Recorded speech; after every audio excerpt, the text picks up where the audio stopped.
today I've got a story to share with you.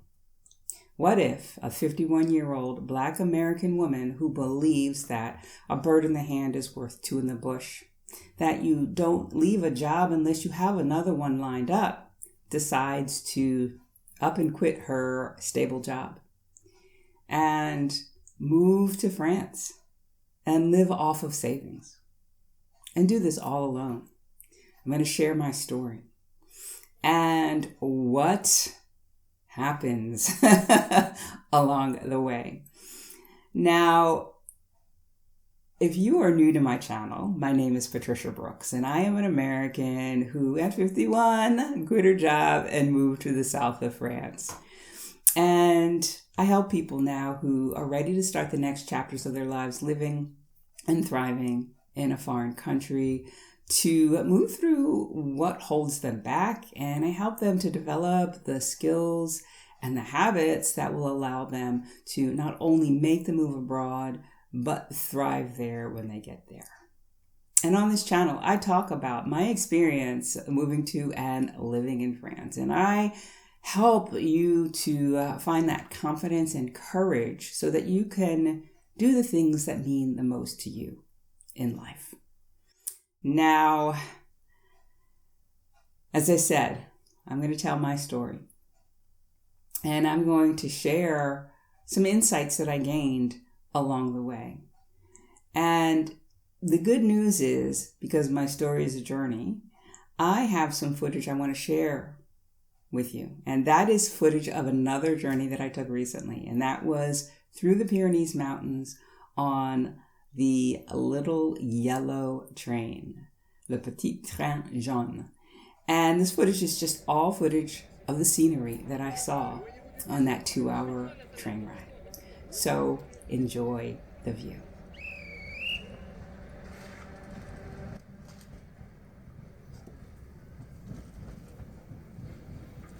So as I said, I'm sharing my story.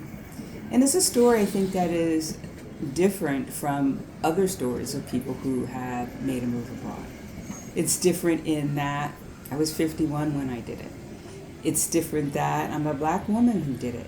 And it's different because I wasn't somebody who, from the age of 7 or even 10, had this idea that one day I'm going to move to France and I'm going to have a different kind of life. No, that was not my story. I am a homebody. I enjoy being at home. And as a result, I was not a big traveler, not looking for adventure. When I would go on vacations, I would enjoy myself enough, but in the back of my mind, I always thought, I can't wait till I'm home, where there's routine and safety. But in 2015, something changed in me. And I got this desire to move to France. And it wasn't because I had this lifelong love with the country. The thing of it was that I had this idea that I was going to move to France, but I didn't really know what was waiting for me there. But something compelled me to do everything that was required to make this move. And I felt strongly that I needed to be in France. Now, while I didn't really know what awaited me, I didn't know what the storyline would be, to that what if a 51-year-old woman moves abroad, I just knew I needed to get there. And there were two goals that I had that helped me to make this transition. One was I wanted to become fluent in French. I'd fallen in love with the French language in 2014 on a trip to Quebec City, Canada. The second one was, if I move to France, I'm certainly going to have some experiences that will allow me to write my second book. So those were the things that were at hand, but nothing deeper than that. And I didn't need anything deeper. And so I did everything I needed to do in 2017. And January of 2018, I got on the plane and I moved to France. And it was spectacular. The feeling when I landed was just like, I did it. I'm here. There was nothing like that feeling. I still had a 5-hour train ride to get to Perpignan from Paris, but that didn't matter. I was home, and it felt like home. It felt like the right move. And over the course of those first couple of weeks, it was magic. I was on cloud nine. You couldn't tell me anything because before I made my move abroad, I had wanted to and I had taken steps to make it happen, but I really wasn't 100% sure that I could do it. And so if it was, like I said, it was incredible. But week 3 rolled in and I had time to recognize what I had done. I'd quit my job, a good paying job. And I could hear my mom's voice say, a bird in the hand's worth 2 in the bush. You don't quit a job unless you have one at the ready. I'd disregarded my mom's advice. And I thought, oh my gosh, this is going to be bad. I am going to face financial ruin because here I am living off of savings. I don't have retirement income. And so that first year was tough. It really was because I knew how I wanted to experience France. I just wanted to feel free and explore and just figure out what was waiting here for me. But if I had these doubts and I was feeling depressed and stayed in my apartment the whole time, I wouldn't experience that. And so I had to use some of the coaching skills that I learned in coach training to swat those thoughts away so that I could get out and really experience France the way I wanted to. So I think that is the first thing that I want to share is I did it and it felt good for a little bit, but there were doubts that creeped in. There were things that didn't feel good about what I'd done. Like I'd had this lifelong belief that you need to take the safe route. And even if that safe route doesn't make you happy, that's what you should do. And I disregarded that. So that was one of the struggles that I faced that I hadn't anticipated when I moved here. I also had studied French before I moved to France, and I thought that I could speak French better than I actually could. And that was 2 things at play. Well, when you're faced with somebody else who speaks French and speaks it fluently, and you can't anticipate what they're going to say back to you when you say something, and maybe you don't understand it, you feel stupid. The other thing was that I was in a foreign country, and I really felt out of my element. I couldn't think straight. And so I couldn't access the part of my brain that knew, the word for belt. I would say the wrong word. And so that made me feel stupid too. So that was another challenge, thinking, oh yeah, I can speak French well enough. And then realizing, no, you can't. And in fact, you can't speak it well enough, but you're illiterate. You can't read or write it. You need to get your butt into school. And so that's what I did. So that was another challenge I faced. I also faced problems, when it came to culture and cultural differences. I remember I said I'm a homebody. I'm also an introvert. And I knew that I wanted to make friends. I wanted to start to build a community here. And so I knew I'd have to put myself out there.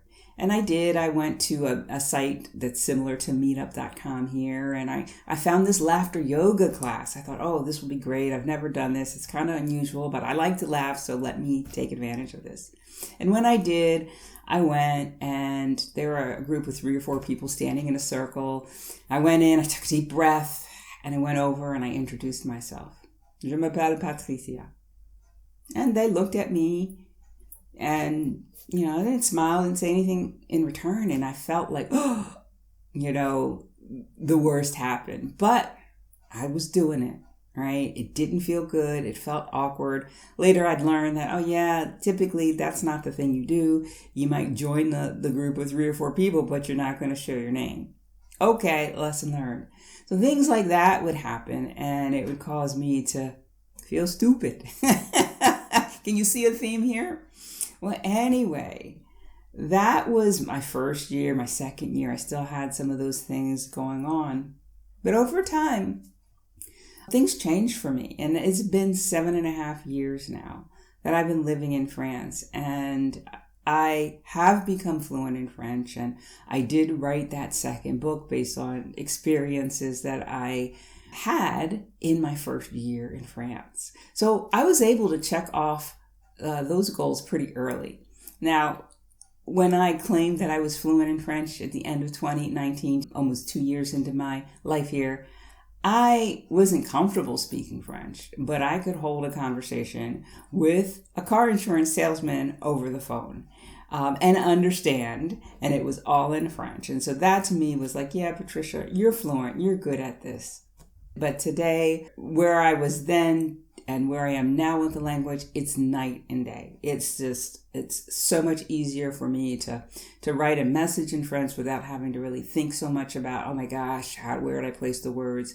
Had a conversation this morning with a resident of my village, and I love to talk to him because he's always talking something political, and I don't understand the French political system. And so I always learn something from him. And we had a 15 or 20 minute conversation, right? And it felt so good. So I have achieved those two goals that I set out for. But that's not really the real reason I had to get to France. That's not the thing that really pushed me to get here. And I didn't know what it was 2 weeks after that caused me some doubt, some fear. And, as I'm writing this book and I'm unpacking some things, it's still not 100% clear as to why. At 51, I felt like, oh my gosh, Patricia, just start over. Because that's what moving abroad is. It's starting over. And I didn't think of it that way. But in the doing of it, you recognize quickly, oh, yeah, I'm starting from ground zero. And it's not easy, especially when you have developed a whole life for yourself in your current country. So there's that. So I had this perspective change, even though I'm still not 100% sure why I had to get to France. My perspective changed. I had those struggles. I moved through those struggles. I got stronger because of those struggles. I was able to write a book. I was able to become even more fluent in French. And over time, my life here in France has become normal, right? It's not necessarily the big accomplishment that it was when I first got here, or in year 2, or in year 3. Or even in year 4, right? Life is pretty normal for me now. But my perspective shifted. And my life became better here in France. Yes, it's normal, but it's better because I don't have that stress and struggle of that doubt. I don't have that stress and struggle of so many cultural differences coming at me all at once. I've actually changed and adopted some of them to be my own. And I did a video recently. You might want to check it out. I'll put a link to it up above. All right. And you can watch that later. And I learned that the move abroad wasn't an end in itself. It was a means to an end. That, the writing of the book or becoming fluent in French had value, but the true value was in who I became in the process of moving abroad, who I became in the process of making a new life for myself here in France, right? The personal development of making a move to a foreign country is huge. And whether you are moving abroad for a more practical reason than, oh, I want experiences to write my first book or even just learn a second language, maybe you want to move abroad because the cost of living is lower, or because you'll have access to healthcare that you might not have in your current country. Or maybe there's a job there, right? Maybe there's something more practical behind your move abroad. The thing is that those things are probably only a means to a deeper end. That deeper end being the real value in making a move abroad and settling down here is who you become in the process. So just amazing. Moving abroad, I tell my clients and prospects, is a personal development program. And if you don't think so, you better buckle up because you're going to be in for a rude awakening. All right? So as I say, it's more of a means to an end. Yes, I love living here. Yes, France is my home, but it helped me to get to a deeper place. It helped me to develop and grow in ways that I never would have had I not made this move. I was telling myself the story that I needed to get abroad. I needed to get abroad because I wanted to write that book. I wanted to become fluent in French. And so that was the story I was telling myself. But it's deeper than that. It's like any story we tell ourselves. You're sitting at home, it's midnight, you're watching TV, an infomercial comes on for an piece of exercise equipment. Back in the 80s or 90s, there was this, I think it was called a slide glide. I'm not sure if that's the actual name of it, but it was a piece of plastic that had like borders on either end, and it came with these little booties that you'd put on, and you could watch TV and you could slide from one side to the other as if maybe you're ice skating, right? And you just glide, a slide glide. And that way you could get in shape. You could shape up your buttocks, have this nice firm bottom. And I remember I purchased one of those. It's like that. Like, there's a story you're telling yourself. It's not the slide glide that you really want. It's the nice round bottom, right? It's the thing that the apparatus will allow you to have. And so France has been that for me. I plan to stay here for the long term, but there is that realization that, yeah, moving to France and settling in here was simply the catalyst. All those hard things I had to do and overcome helped me to become the person that I am today. The person who is more empowered to do bigger and bolder things, like start a business in France, like date in France, like so many things that I wouldn't have imagined I'd be doing. It's allowed me to also be able to say no more easily. Before, I was much more of a people pleaser. It's not 100% easy for me to say no, but I have this understanding of how I want my life to feel, and I don't want it to feel like a struggle. And if my saying yes to something feels like struggle, then I dig down and I find the courage and I say no, because it's not worth it. Like, those are the sorts of ways that I'm different because of this move abroad. And finally, I think that I'm different because I am able to trust myself, my gut, my intuition implicitly. Whereas before, the logical path was the thing that I had to do, even if it felt hard, even if that felt like struggle. Like staying in a job because, well, it's a steady paycheck. In quitting my job at 51, in taking a couple of years sabbatical to kind of figure out my next moves, in starting my new business, that has allowed me to understand that, oh yeah, Patricia, it didn't make sense logically, but look at you now. It doesn't always have to make sense. Your intuition matters. All right. So I hope you enjoyed my story. What was the most surprising part of it? Let me know in the comments. So there are a few takeaways that I want to share with you. If you want to make a move abroad, know what you're running toward. I always talk about what's your why. For me, it was I wanted to speak French fluently. I wanted experiences for a second book. Not that deep, but it was something positive to run toward. And I did, and it helped me get here. It helped me stay here because I had some goals that I wanted to achieve. The second thing is know that it's going to be hard. There are going to be challenges. It's not going to be, oh, you get to your new country and your life is going to be different all of a sudden. And if you're running from something, it's definitely not going to be easy. But know that you can overcome those challenges. You can work through those challenges. Those challenges are what make you stronger.